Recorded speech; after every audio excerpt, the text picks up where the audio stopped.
आप देख रहे हैं पब्लिक स्टेटमेंट न्यूज नेटवर्क।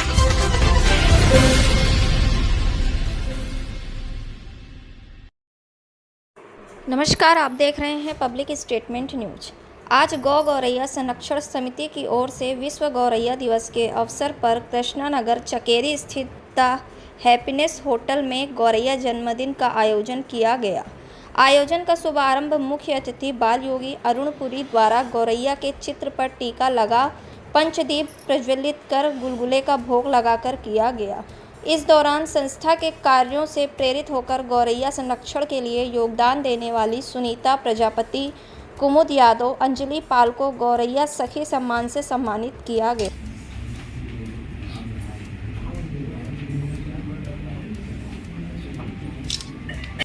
गौरैया समिति के द्वारा विगत कई वर्षों से लगातार महानगर के कोने कोने में अथवा प्रदेश के जनपदों में अथवा देश के विभिन्न प्रांतों में ये जो मुहिम है, जो संकल्प है, जो विचार है कि जन जन तक कैसे पहुंचे और उनके हृदयों में कैसे इसकी स्थापना की जाए, अर्थात वो पूर्ववर्ती जो हमारी परंपरा रही है, जो हमारी संस्कृति रही है, इस सभ्यता के इर्द गिर्द हम घूमते रहे, उस विचार को, उस संस्कृति को, उस परंपरा को, मूल्यों को कैसे पुनः हृदय से लेकर घर के आंगन तक कैसे स्थापित किया जाए, उसके लिए समिति लगातार समर्पित है। उसके प्रणेता परम सम्माननीय हम सभी लोगों के अग्रज ज्येष्ठ भ्रातावत, जो कि बहुत चिंतातुर है इस विषय को लेकर के, आदरणीय मनीष पांडे जी के द्वारा जब पिछले वर्ष में कानपुर काशी से काशी विश्वनाथ काशी तक एक यात्रा निकाली गई थी और लगातार कई जनपदों में होते हुए जागरूकता। वहीं 2024 की मतगणना के कार्यक्रम को लेकर जिला अधिकारी राजेश कुमार जी ने सविस्तार से बताया। देखिए यह रिपोर्ट। वहाँ से वाहन यात्रा, लंबी वाहन यात्रा निकाली गई थी इस सुदूर ग्रामीण में भी, क्योंकि जो शहरीकरण तेजी से बढ़ा और हम सभी को देखने को मिला, जिससे कि घातक परिणाम आधुनिकीकरण के नाम पर हम सभी लोगों के सामने समक्ष खड़े हैं।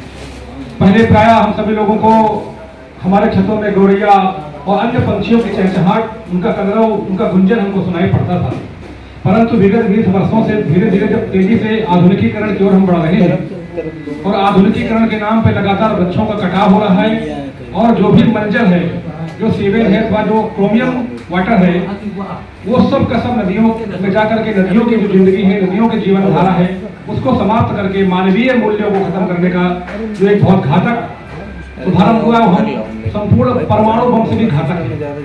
परमाणु बम तो जब कभी युद्ध में उनका वार होगा, उसमें हम सभी लोग अपने प्राणों को गंवाएंगे, परंतु ये जो परमाणु से भी घातक और विध्वंसक और प्रलयनकारी भयंकर परिणाम सामने, जैसे कि पूर्व के वक्ताओं ने कहा कि सुदूर दक्षिण के क्षेत्रों में पानी नहीं है। राजस्थान की उन तटीय जो एरिया है, वहां पे 20-20, 25-25 किलोमीटर से कैसे वहां की मातृशक्ति महिलाएं और ऊंटों के सहारे जल घर तक लाती और अपने गले की, अपने हृदय की, अपने उस रुक्षता को, उस आर्द्रता को, उस ड्राइनेस को, उस सूखेपन को कैसे मिटाती है, हमारे जीवन को आगे कैसे संघर्ष करके बढ़ाती है।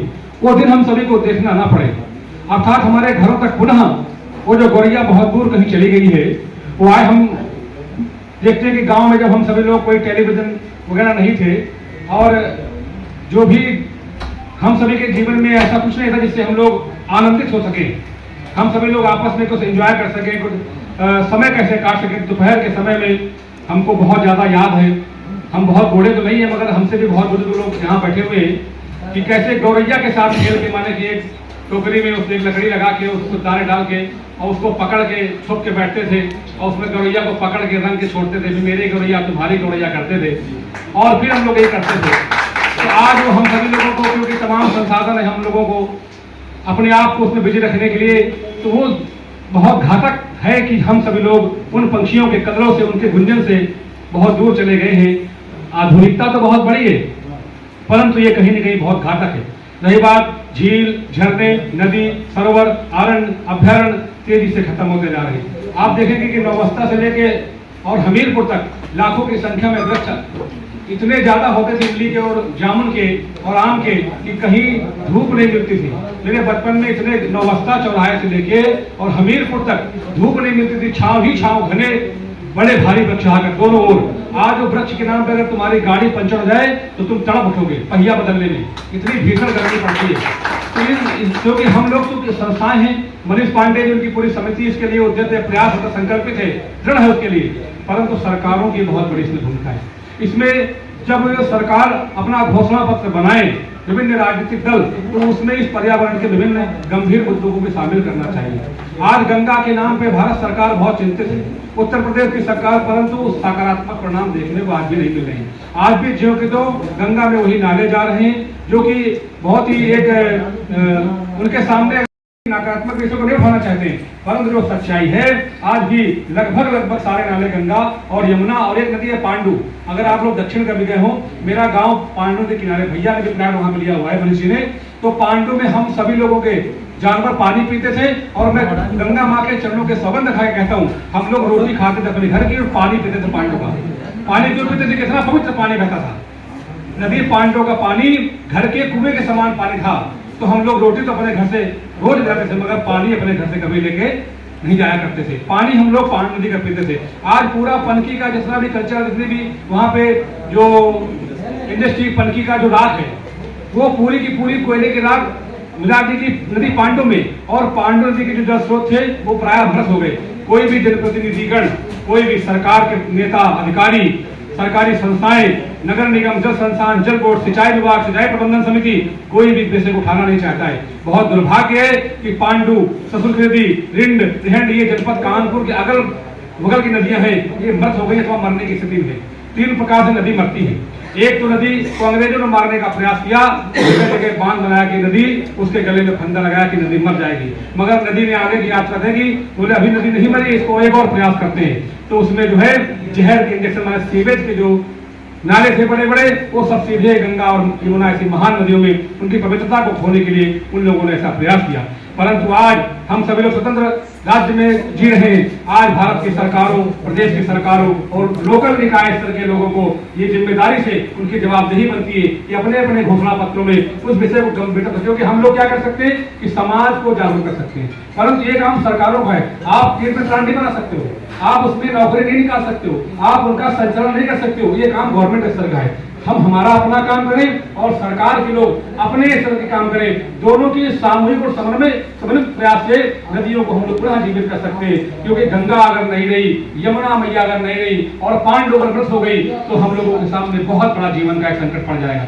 जैसा कहा कि 4 मग्गे से नहाया हमने, तो ये स्थिति बिल्कुल सही बात है। हम हमारे आश्रम जागरूक में है, एक बूंद भी वर्षा ऋतु का पानी बाहर हम नहीं जाने देते उसको।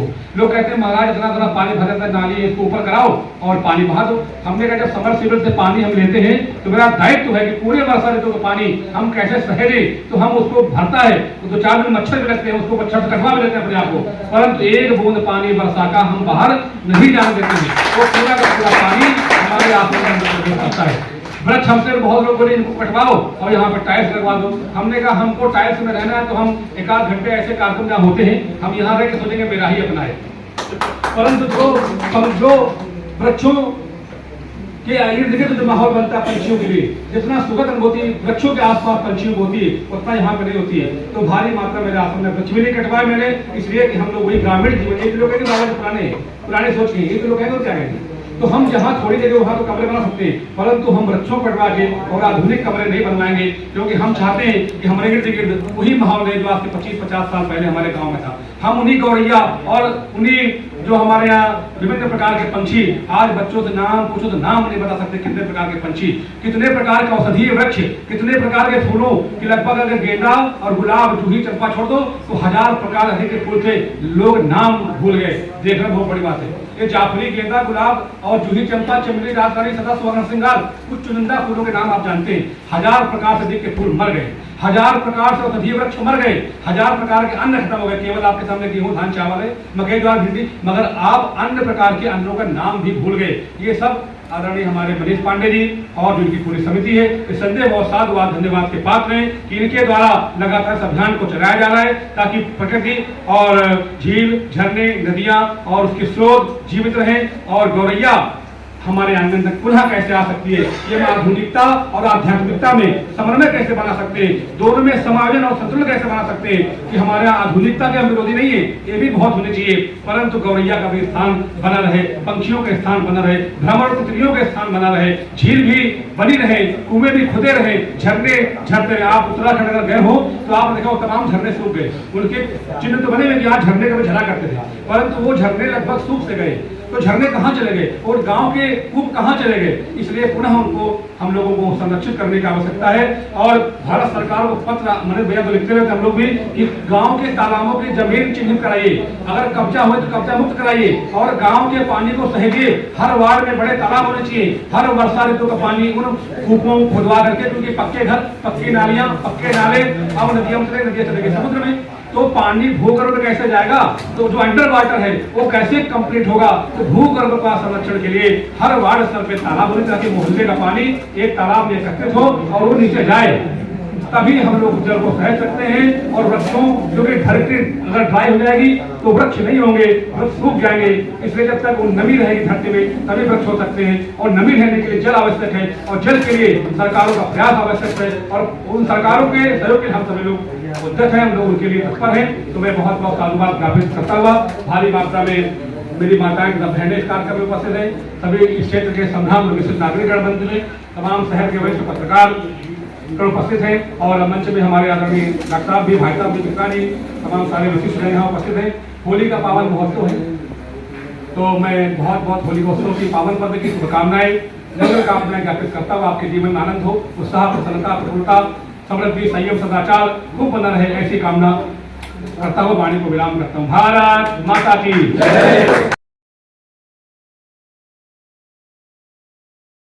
अरे दिनेश जी, क्या हुआ? आप परेशान दिख रहे हैं। हाँ सुरेश जी, मैं अपने बिजनेस को लेकर बहुत परेशान हूँ। यह ठीक नहीं चल रहा है, हर महीने भारी नुकसान का सामना करना पड़ रहा है। मुझे नहीं पता कि क्या करूँ, लेकिन मैंने सुना है कि आपका बिजनेस बहुत अच्छा चल रहा है। आखिर कैसे, कृपया मुझे बताओ। हाँ, मेरा बिजनेस अच्छा चल रहा है। मैंने बोर्नफायर सर्विसेज प्राइवेट लिमिटेड की डिस्ट्रीब्यूटरशिप ली है। बोर्नफायर सर्विसेज प्राइवेट लिमिटेड, इसके बारे में मुझे अधिक बताओ। बोर्नफायर सर्विसेज प्राइवेट लिमिटेड पिछले 25 ईयर्स से सेल्स और मार्केटिंग डिस्ट्रीब्यूशन के क्षेत्र में काम कर रही है।